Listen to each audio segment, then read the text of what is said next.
loosening. Yeah, well, I forgot you have a sense of I apologize. No, it's okay.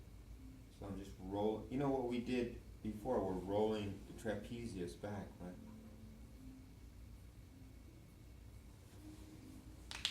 Oh, baby, that felt good. So much. I felt that way over here. So I'm doing a wave now. So this is just to get nice motion here, and I'm sure y'all do something like this, right? So we'll just keep this nice and general, and then we'll add on to it. One thing about trapezius, where does the trapezius attach? Up here. Go ahead. Occipital. And even higher, right? Comes way up. It comes way up here. So when you're doing loosening of the trapezius, along with this upper trapezius, this unwinding here. So I'm taking my thumbs and rolling those upper fibers back, and then finger pressure, sustained pressure this way. I'm taking it past the occipital ridge. I think it's called the inion or something like that. This bony protuberance on the back of your noggin. So you want to bring it all the way up there.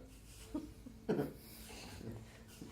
sorry, I apologize. I don't know what happens to me. I just verbally go to a weird place all the time. I don't know why. So you take it way up here, because that's where the attachment of the trapezius is.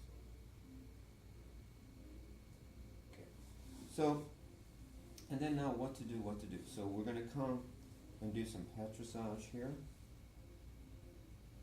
And petrissage is good because if you use the SCM as a border, anything behind here is good. And to find the transverse processes where these muscles attach in the upper neck, you can use the SCM. So once you palpate for the SCM, when you come directly behind it, you're right on the transverse processes of the cervical vertebra all the time. So that immediately gives you point of attachment for the levator. Okay, so the levator, because of its attachment just superior to the superior angle of the scapula, it elevates this, right? So when it's contracted, it brings the shoulder up. And that sets up not only a pain in the shoulder, but also the neck. So stretching down and away, particularly in a rotated position, will stretch the levator. But to get the attachment of the levator, we palpate for the superior angle of the scapula. So with your hand down like this, you just slide your thumb and you can feel for the bony protuberance of the superior angle of the scapula, and then you just come a thumb width above that and sink in. That's the attachment of levator. So you feel for the superior angle of the scapula, come immediately above it and then sink in, and that's levator. And then you can muscle strip it to get some length, but then also come up on the transverse processes and do some cross fiber. That's where it attaches. And again, the transverse processes are immediately behind the SCM. So here's the bulk of the SCM right here, as it comes up and attaches to the mastoid process. So you want to come back here and go right into that. Want to work that. So, you know, and then whatever other loveliness you can put in here just to open this up. Even a lot of times I'll use the flat of my fist to come in and do this nice lengthening, right? And this is just with a straight arm, so I'm not pressing so much. You got these stools, so you just rotate away from it, right? This is where this pressure's okay. Mm-hmm. So you sink in and then take that tissue out laterally. Other muscle group here, scalenes, right? And there's a lot of different ways to work scalenes. You could do where you create some slack, and with an extended fingers you can come be above the clavicle to get the attachment. So this is a nice way of doing it. You can sink in, right? So there's anterior, medial, and posterior. So that's good. I have a tendency to do it this way, where I'm in control of the head because I have the back of it, and I feel for the clavicle, and I'm going to take the pad of my thumb because it's not as pokey. And I'm going to sink in, and then I'm going to move the head away. feel that strong? Mhm. Sorry. Yeah. So this is really good for scalenes. And you can work all the way back and get posterior. So it's a little different application where you're applying pressure to one attachment and stretching the other attachment away from it. So you're moving the insertion away from the origin, so you're getting some stretch, so like that. Okay. And then I think we're just going to end with just a little circular friction up in here, just to soften up this attachment here for the SCM. So you work SCM in your work? You do SCM much?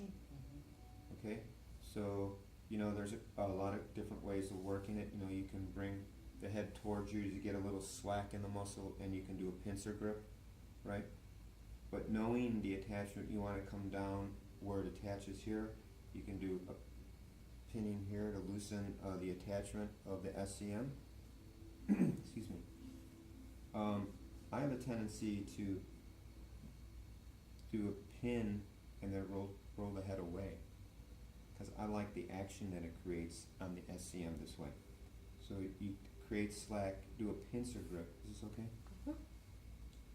The overly concerned massage therapist.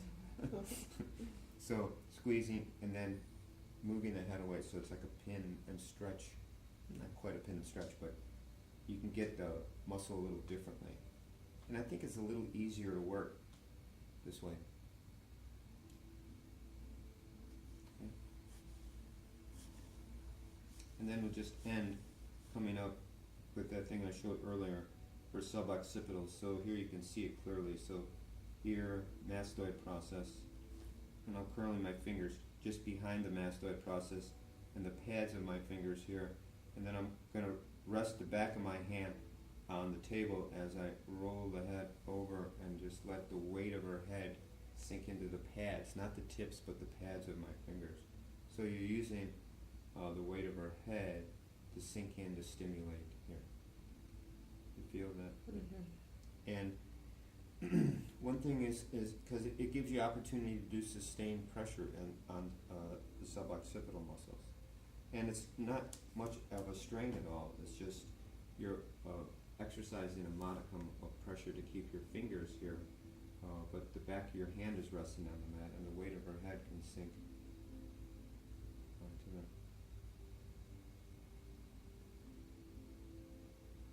Okay? And then ease out of that. And then repeat other side. Yeah? And then we're going to finish. I'm going to do the other side.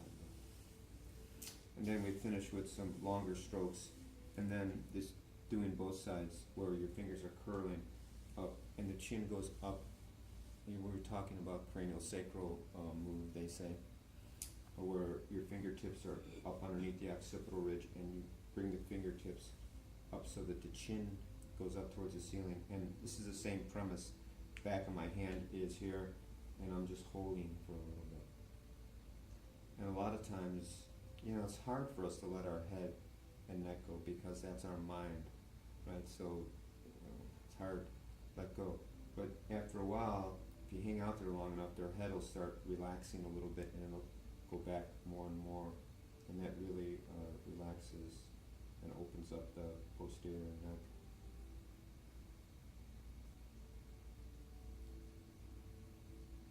So that much, okay? So let's just try that much and see where we're at with the exchange.